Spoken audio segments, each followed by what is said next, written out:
Salut à tous, on se retrouve aujourd'hui pour parler du FC Barcelone en ce mardi 30 décembre et on commence tout d'abord avec les unes aujourd'hui, Sport et Mundo Deportivo comme je vous le montre tous les jours les gars, et ça parle bien sûr du retour de l'équipe à l'entraînement. C'était exactement hier lundi du côté du petit stade Johan Cruyff où joue bien sûr l'équipe réserve du Barça, même l'équipe féminine. Et bah regardez la une Journal Sport, ils veulent les revoir en gros, c'est les supporters, ils veulent revoir bien sûr les joueurs du Barça. Et l'autre une à Mundo Deportivo, tout le monde aussi avec Araujo, parce que regardez Araujo fait la tête d'affiche on va dire des deux une à Sport et Mundo Deportivo, parce qu'Araujo on sait depuis fin novembre depuis ce match contre Chelsea où il a pris 2 cartons jaunes, cartons rouges. Il a été, on sait, très marqué par rapport à ça. On sait qu'il avait pris des jours, même des semaines pour lui, les gars, pour se remettre à zéro. Ça y est, les gars, ça lui a fait beaucoup de bien. Il a passé les fêtes de fin d'année en famille. Et maintenant, il est prêt. Il a 100% pour repartir de bon pied, on va dire, sur cette deuxième partie de saison. Donc voilà, ça fait plaisir, bien sûr, le retour d'Araujo. C'est plutôt une bonne nouvelle. C'est comme, on va dire, c'était une petite recrue pour le FC Barcelone. Et que diriez-vous à Araujo? Tiens, par exemple, ce fan qui venait voir l'entraînement hier. Il a dit un supporter du Barça proche du centre d'entraînement. Il a dit beaucoup d'encouragement, il n'y a pas de souci. Il doit rester calme. Tous les fans le soutiennent. C'est pas que il a pris carton rouge contre Chelsea. C'est un fait, c'est comme ça. Mais les fans le soutiennent, les gars, ils sont pas venus pour siffler, bien sûr, à Araujo hier lors de l'entraînement. Donc il a reçu beaucoup d'ovations. C'est même le joueur qui a reçu le plus d'encouragement, d'ovations, parce qu'on sait que c'est un joueur, les gars, qui est mentalement peut-être plus fragile que certains autres joueurs. Donc voilà, tout s'est bien passé concernant le retour, bien sûr, d'Araujo. Donc il fait son retour. Maintenant, est-ce qu'il sera dans le groupe lors du prochain match, le derby qui a lieu samedi, les gars, J-4 avant le prochain match, je ne sais pas. Mais en tout cas, il est prêt. Et il l'a montré hier lors de cet entraînement qui était ouvert au public. Regardez quelques photos lors de cet entraînement. Hansi Flick, bien sûr, pour le retour à l'entraînement pour préparer cette deuxième partie de saison. Daniel Mo aussi qui s'est entraîné.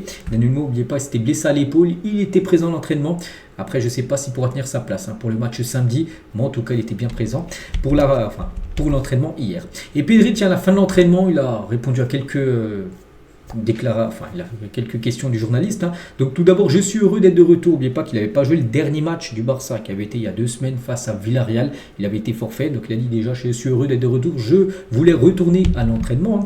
Je vais bien, je suis prêt à jouer. Donc ça aussi c'est plutôt une bonne nouvelle concernant Pedri qui devrait être disponible pour le match de samedi pour le derby.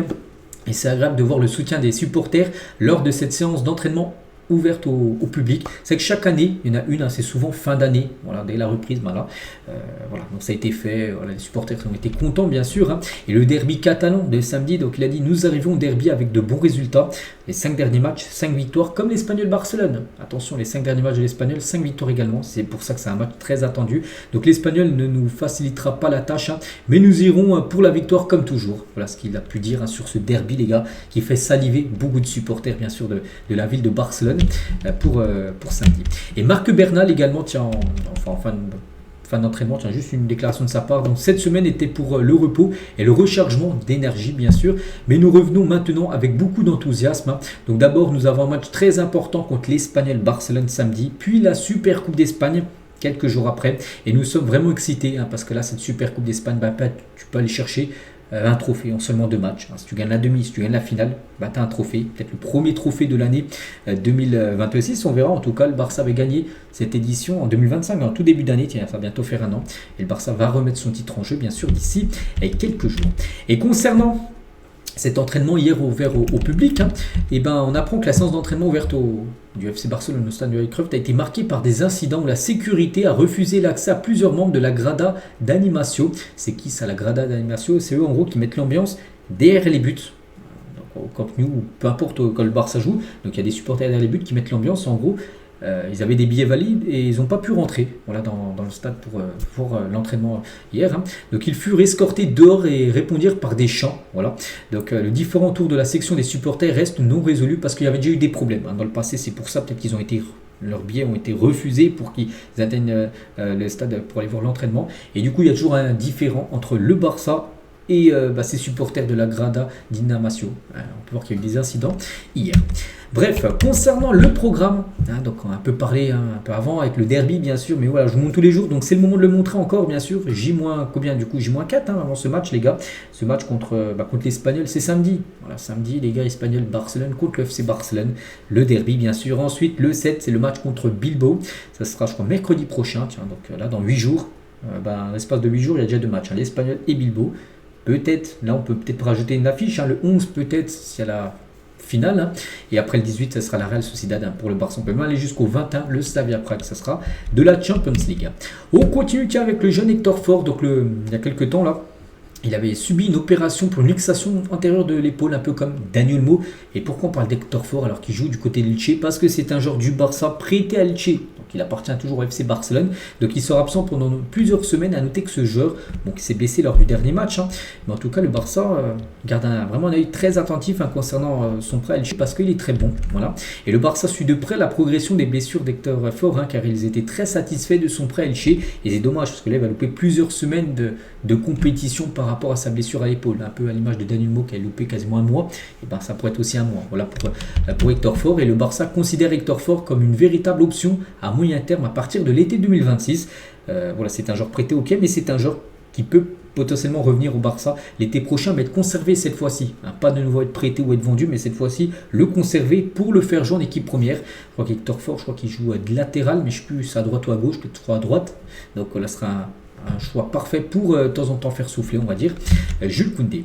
On continue également avec le mercato, mais on apprend aussi aujourd'hui que Vlahovic, attaquant serbe de la Juventus Turin, il intéresse le Barça. Voilà, le Barça s'intéresse à Vlahovic en fin de contrat en juin prochain. Donc le Serbe figure parmi les listes de prétendants à la succession de Lewandowski également en fin de contrat, en fin de saison. C'est que Lewandowski a des chances de partir et du coup Vlahovic pourrait être un gros candidat pour le remplacer. C'est vrai qu'on a beaucoup parlé des joueurs plutôt rêvés, des joueurs comme Alvarez, Erling Haaland. Voilà ces joueurs. Le problème, c'est que ça coûte très cher. Alvarez, c'est au moins du 130 millions d'euros. Je pense à Nantes, c'est pareil. Vlahovic, les gars, c'est 0 euros. Il est en fin de contrat, en fin de saison. S'il n'a pas prolongé avec la Juve, il peut venir potentiellement gratuitement. Donc voilà, pour un joueur à 130 et un joueur qui arrive pour 0 euros, bien sûr, le choix il est vite fait. Même si, bien sûr, je pense à 130 millions d'euros, Alvarez est meilleur que Vlahovic, mais c'est un plan. Voilà, on peut dire Vlahovic du côté du FC Barcelone. Concernant Ter Stegen, les gars, Girona s'informe sur l'état de santé de Ter Stegen et passe à l'action. Donc le docteur Ramon a confirmé que le portier allemand est totalement rétabli de sa blessure au dos. Il avait été opéré en début de saison, il avait des problèmes au dos, il s'est fait opérer et du coup il est plus tout blessé. Regardez, il avait pu jouer, on se souvient, un match de coupe là, il y a quelques semaines, ce qui a poussé le club catalan de Girona, 18e de Liga, c'est que ça n'a pas fort pour cette saison, à formuler une offre. Et c'est vrai qu'il y a des chances de voir partir Ter Stegen à Girona pour 6 mois, juste avant la Coupe du Monde, pour qu'il ait du temps de jeu, bien sûr, avant le mondial qui soit disputé avec la sélection allemande. Donc voilà, ça peut être totalement jouable. Juan Garcia, au Barça restera le numéro 1, du coup Chesney sera le numéro 2. Et Ter Stegen du coup partirait à Girona. Et regardez, est-il possible que nous puissions voir Ter Stegen porter un maillot de Girona? Michel, donc l'entraîneur de Girona, il a réagi. Tiens, c'était hier, les gars, il y avait une cérémonie, tu parlais de Pau Cubarsí qui a remporté un prix. Il était là, l'entraîneur de Girona, il a dit, c'est un joueur de haut niveau, tout le monde veut Ter Stegen dans son équipe. Donc, il ouvre totalement la porte, l'entraîneur de Girona, à une arrivée de Ter Stegen, certainement 6 mois après du côté de son équipe. Et Ter Stegen, après, n'a pas non plus abandonné, bien sûr, l'idée de rester à Barcelone, parce que lui, son choix numéro 1, ce serait de rester et c'est de récupérer sa place de numéro 1, même si c'est très compliqué. Mais il sait qu'il peut obtenir des minutes lors des prochains matchs de la Coupe du Roi et aussi même de la Super Coupe. Il se dit peut-être qu'il pourrait jouer. C'est pour ça, oui, il peut partir à Girona, mais peut-être qu'il partira fin du mois de janvier, parce que là, peut-être qu'il obtiendra du temps de jeu. Là, Super Coupe qui est début du mois de janvier, et aussi la Coupe du Roi, le prochain tour aussi, qui jouera aussi début janvier. Donc c'est pour ça qu'il pourrait peut-être partir après à partir du 20, pourquoi pas du 20 janvier du côté de Girona. Si Barcelone signe un défenseur central, ils veulent un joueur de premier plan. Ils veulent exactement éviter un accord à la Jason Murillo, donc un joueur, à l'époque, je ne sais pas si vous vous souvenez de ce joueur qui avait rejoint le Barça, il avait totalement floppé. Le Barça voulait absolument un défenseur, ils étaient peut-être partis prendre un joueur n'importe comment ils avaient fait, puis du coup ils avaient signé lui, et c'était un flop. Donc là vraiment ils veulent un joueur vraiment qui soit fiable. Ils savent en gros qu'il pourra apporter à l'équipe. Ils ne veulent pas reproduire l'erreur bien sûr qu'ils avaient pu faire avec Murillo. Et on finit avec Pau Cubarsí. On parlait tout à l'heure de l'entraîneur du Girona qui a reçu un trophée comme ça. Pau Cubarsí lui remporte le prix du jeune joueur catalan de l'année, parce que c'était les prix catalans hier, et on peut voir que Pau Cubarsí a remporté ce prix. Félicitations à lui. Donc voilà ce qu'il y avait à dire aujourd'hui. J'espère que ça vous a plu. On se retrouve demain dernier jour de l'année. Demain on est le mercredi 31. On fera peut-être le point sur tout ce qui s'est passé sur cette année, puis on parlera bien sûr d'autres choses et on préparera bien sûr le prochain match. Là encore, on en parle là depuis quelques jours, ce match contre les Espagnols qui arrive bien sûr à très grands pas. Je vous souhaite une très bonne journée et à demain.